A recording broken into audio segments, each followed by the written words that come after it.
इसी बीच आपको ले चलते हैं लोकसभा, जहां पर लोकसभा में एंटी पेपर बिल पर चर्चा हो रही है। केंद्रीय मंत्री जितेंद्र सिंह चर्चा का जवाब दे रहे हैं। इन एक्शन जो हमारे जेन ज़ी की भाषा है,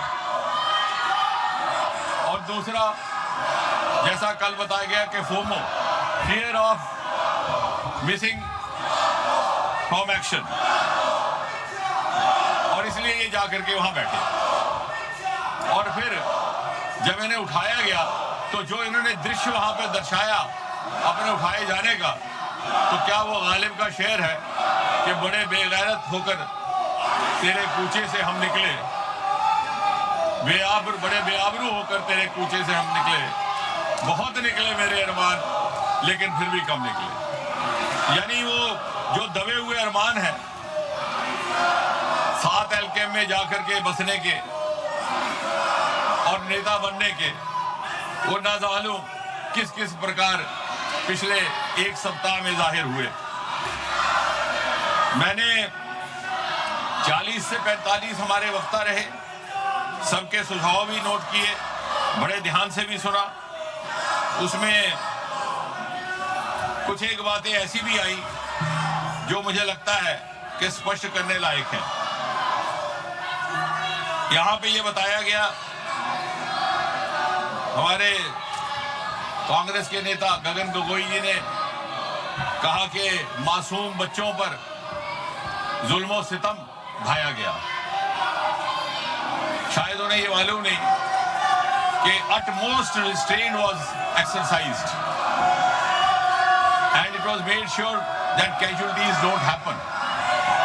लेकिन मुझे लगा बाद में, जैसे मैंने कहा, जब शोध किया तो ये लगा कि अपने अनुभव से बोल रहे थे, क्योंकि सन 1969 से लेकर के 1984 तक जो असम में ऑल इंडिया स्टूडेंट यूनियन का प्रदर्शन रहा, आंदोलन रहा, वो हमारा रिकॉर्ड बताता है कि 860 innocent people, most of them students had got killed. उस समय सरकार कांग्रेस की थी। तो इन्हें लगा कि जिस तरह से हम अपने जमाने में आंदोलन कर रहे विद्यार्थियों को कुचलने के लिए उन्हें मौत के घाट उतारते थे, शायद इन्होंने भी ऐसा किया हो। माननीय प्रियंका गांधी जी ने एक बड़ी रोचक बात की और ये सुनने लायक है। उनका कहना है कि 152 बार पेपर लीक हुआ। ये आंकड़ा कहां से मिला कोई प्रमाणित नहीं, कोई ऑथेंटिकेशन नहीं, लेकिन उससे भी अधिक दिलचस्प बात ये है, वो कहती है कि 150 papers leak, 150 times the paper leak happened which affected 750 crore children. I have verified this from the written script which was there in the parliament last night, where I wanted to actually check on myself. 150 paper leaks affecting 750 crore children, which means 7.5 billion. The entire population of the world is just about 8 billion. And you have 7 billion, 7.5 billion children in India. ना मालूम ये आंकड़ा कहां से आया। या तो ये मन गढ़ंत है, या तो ये इसमें शरारत है, और या फिर इसमें इग्नोरेंस है। उन्होंने कहा कि सन 2024 के बाद जब ये एक्ट लगा था कोई कार्रवाई नहीं हुई। शायद उन्होंने ये अध्ययन नहीं किया कि 52 FIR लग चुके हैं पिछले 2 वर्ष में जब से ये एक्ट बना, जिसमें से 29 है प्रिवेंशन ऑफ अनफेयर मीन्स और 23 है भारत संहिता के लिए।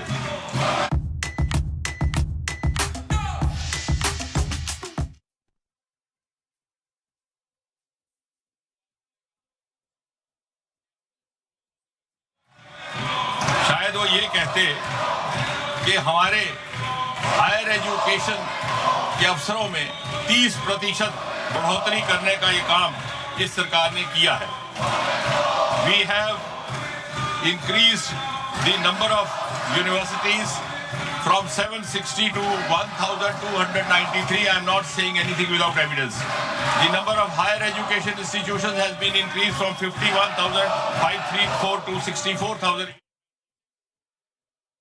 Nomenclature used in the corporate sector and other places to refer to personal management. And you had made young children prisoners of the subjects chosen for them in class 12 by their parents, by their guardians, by their elders. NEP 2020 has liberated our adolescent children from these subjects that they took up for class 12 and given them an aptitudinal freedom. अर्थात यदि कोई माता पिता अपने बच्चे को 12वीं कक्षा में 12वीं जमात में मेडिकल के सब्जेक्ट चुनने के लिए इसलिए हिदायत देते हैं कि उन्हें ये उम्मीद होती है कि वो आगे चल करके डॉक्टर बने, और किसी कारण वो नहीं बन पाता, तो पिछले जैसे हालात नहीं कि वो BSc भी उन्हीं मजमून में करेगा, MSc भी उसी सब्जेक्ट में करेगा, PhD भी उसी सब्जेक्ट में करेगा, ना चाहते हुए भी he becomes prisoners of the subjects.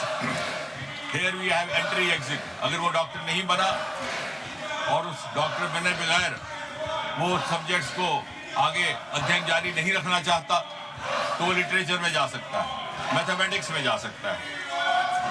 There is a democratization of higher education across the country. और इतना ही नहीं, यही वो सरकार है जिसने मेडिकल एजुकेशन में भी, क्योंकि मेडिकल एजुकेशन के हवाले से बात हो रही है, एम्स की संख्या 7 से लेकर 22 तक बढ़ा दी. गवर्नमेंट मेडिकल कॉलेज की संख्या 387 से 844, MBBS सीट 51,300 से 1,39,000, पोस्ट ग्रेजुएशन सीट्स 31,100 से 86,300 तक. अब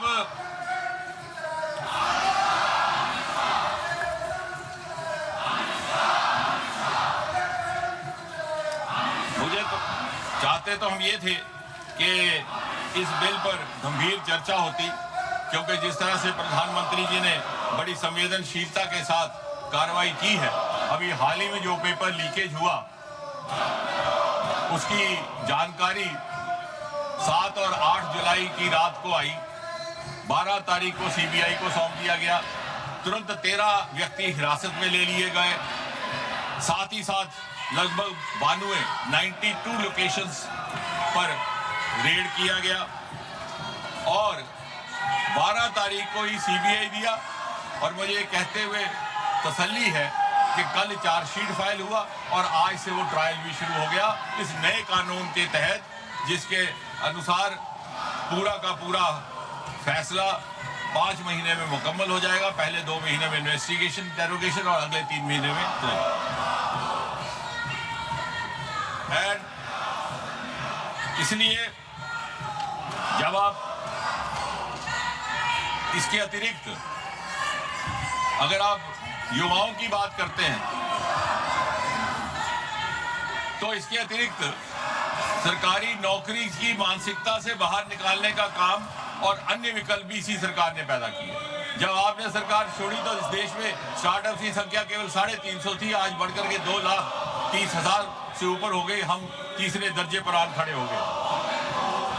और इसलिए बहुत समय ना लेता हुआ मैं सीधा इस बजट के विषय में थोड़ी एक बात करके अपनी बात को समाप्त करूंगा, क्योंकि आप इस समय आपका भी उस तरह का नहीं है.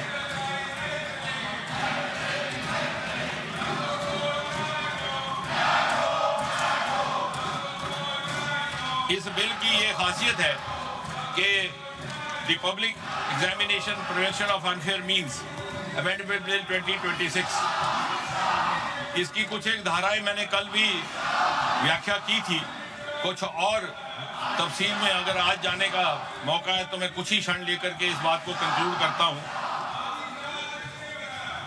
Public examination prevention of unfair means bill 2024 was enacted in January 24, लेकिन हाल ही के घटनाक्रम के बाद ये इस सरकार की संवेदनशीलता है and openness to accept the inputs and to learn from the experience and also to learn from the advice of the experts कि लगा कि इसको और stringent बनाया जाए. इस एक्ट के तहत जो अनअमेंडेड था उसमें भी the offense is cognizable, non-bailable, non-compoundable with stringent punishment. लेकिन जब महसूस हुआ कि इसे और ज़्यादा सख्त बनाने की आवश्यकता है तो इसकी कुछ एक धाराओं में संशोधन करने का काम किया गया है। Subsection 1 of section 10 person or persons involved in malpractice, सरकार की अवधि थी 3 से 5 साल and fine up to 10 lakh, उसको बढ़ा करके 5 से 10 साल किया गया और जुर्माना 50 लाख तक। सर्विस प्रोवाइडर, जिसकी परिभाषा मैं कल दे चुका हूं इन माय इंट्रोडक्टरी रिमार्क्स, उनका फाइन था पहले 1 करोड़ तक, उसे बढ़ा करके 5 करोड़ कर दिया गया और उनको 4 साल के बजाय 8 साल तक कोई और एग्जाम कंडक्ट करने पर बाधित कर दिया गया। डायरेक्टर और मैनेजमेंट की सजा 3 साल से लेकर 10 साल से बढ़ा करके 5 साल से 10 साल तक कर दी गई। फाइन 1 करोड़ से बढ़ा करके 5 करोड़ तक कर दिया गया। और इसी तरह जो ऑर्गेनाइज्ड क्राइम है, बार बार कुछ एक सदस्यों ने उसका उल्लेख किया है, मैं उस पर भी वाजे कर दूं कि उसके लिए इम्प्रिजनमेंट 5 साल से 10 साल से बढ़ा करके 7 से 10 साल कर दी गई। Fine which was not less than 1 crore has been increase up to 10 crore. और इसलिए बहुत सारी यहाँ बातें की गई। मैं ये भी कहना चाहूँगा कि कोई भी बच्चा अगर सुसाइड करता है तो जितना आपको उसका खेद है उससे ज़्यादा हमें है, लेकिन हमें आंकड़ों में ना उलझाइए। हालांकि किसी मृतक बच्चे के आंकड़े का व्याख्या करना कोई शोभा नहीं देता, लेकिन the rate of suicide related to paper leakage also has reduced over the last few years. यही कुछ एक बात कह करके मैं अपनी बात समाप्त करता हूँ। प्रश्न ये कि श्री N.K. प्रेमचंदन द्वारा प्रस्तुत संशोधन 1 को स्वीकृत किया जाए। जो सदस्य इसके पक्ष में हाँ गए, जो सदस्य विरोध में ना गए, मेरे विचार में निर्णय ना वालों के पक्ष में, ना वालों के पक्ष में संशोधन स्वीकृत हुआ। प्रश्न ये कि विधेयक पर विचार किया जाए। जो सदस्य के पक्ष में हाँ गए, जो सदस्य विरोध में ना गए, मेरे विचार में निर्णय हाँ वालों के पक्ष में, हाँ वालों के पक्ष में विधेयक पर विचार करने हेतु प्रस्ताव स्वीकृत किया गया। अब सभा विधेयक पर खंडवार विचार करेगी।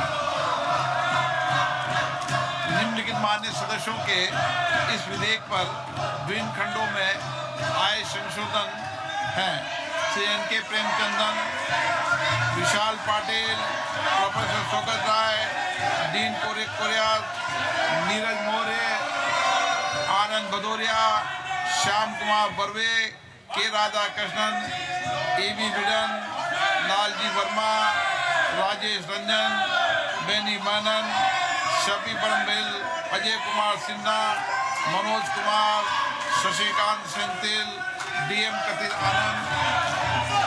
मेरा अनुरोध है, अगर आप सब अपने अपने संशोधन प्रस्तुत करना चाहते हैं तो अपने अपने स्थान पर चले जाएं, तो मैं सभी खंडों के सभा के निर्णय के लिए एक साथ लेता हूं। जा रहे हैं आप? नो। प्रश्न है कि खंड 2 से 5 विधेयकांग बने। जो सदस्य के पक्ष में हाँ गए, जो सदस्य विरोध में ना गए, मेरे विचार में निर्णय हाँ वालों के पक्ष हुआ, हाँ वालों के पक्ष हुआ। खंड 2 से 5 विधेयकांग बना। प्रश्न ये कि खंड 1 अधिनियम सूत्र और विधेयक का पूरा नाम विधेयकांग बने। जो सदस्य के पक्ष में हाँ गए, जो सदस्य विरोध में ना गए, मेरे विचार में निर्णय हाँ वालों के पक्ष हुआ, हाँ वालों के पक्ष हुआ। खंड 1 अधिनियम सूत्र और विधेयक का पूरा नाम विधेयकांग बने। मंत्री जी अब प्रस्ताव करें कि विधेयक को पारित किया जाए। मैं प्रस्ताव करता हूँ कि विधेयक को पारित किया जाए। प्रश्न है कि विधेयक को पारित किया जाए। जो सदस्य इसके पक्ष में हाँ गए, जो सदस्य विरोध में ना गए, मेरे विचार में निर्णय हाँ वालों के पक्ष में, हाँ वालों के पक्ष में प्रस्ताव स्वीकृत हुआ और विधेयक पारित हुआ।